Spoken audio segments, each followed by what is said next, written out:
Higadina eto Madagasikara ny 20 Aogositra izao ny gabeson'ny mpanjaka toera sy ireo mpitaritafika Rola niaraka taminy araka ny fampanantenana izay nataon'ny filohan'ny Repoblika Andry Rajoelina ny 9 Novambra 2024 nandritra ny fitokanana ny rovan'ny Madagasikara raha ampitso kosa no anolorana izany amin'ny fitondrana malagasy ao Paris. Jean-Claude Njimalala. Raha iverenana ny tantara ny forona nanodidina ny taonjato fa 17 ny fanjakana Sakalava izay nizara roa na zavatsara ka taony Sakalava amin'ny Menabe tany amin'ny ilany Tsimondrefana raha toka tany amin'ny tapany avaratra andrefana ny Sakalava Boina. Napetraka ho renivohitra raha toekaren'ny foko Sakalava tamin'izany Morondava.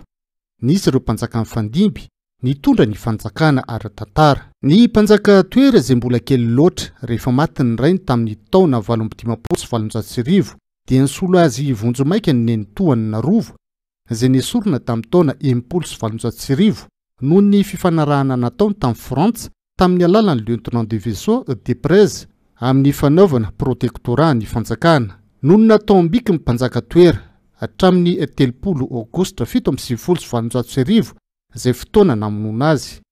Nandritra ny fanafihan'ny Frantsay Madagasikara nampiray ny heriny ny mpanjaka Menabe tamin'ny 14 Aogositra 1779 sy 30 Aogositra 1779 nifanehatra tamin'ny miaramila Frantsay teny Nosomena sy Ambiky ny mpitarika amin'ny Menabe zato niaraka tamin'ny miaramila iray alina ny Rongobasy.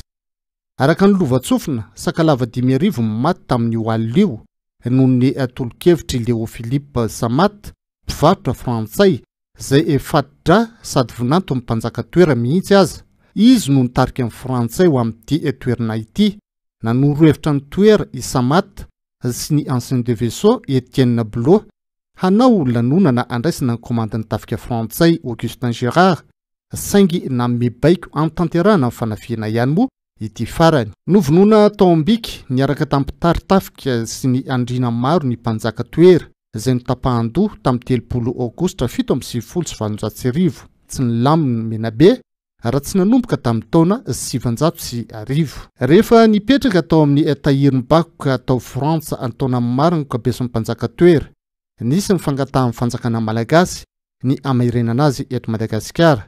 Tapaka nandritra ny dinka ny afara tamin'ny fifanarahana fa ho averin'ny Frantsay amintsika malagasy ny gabeson'ny mpanjaka toera sy ireo mpitaritafika Rola izay niaraka tamin'ny talata 9 Aogositra ho avy izao moa any Paris no atolotra izany ka ny 30 Aogositra no higadona an-tanindrazana.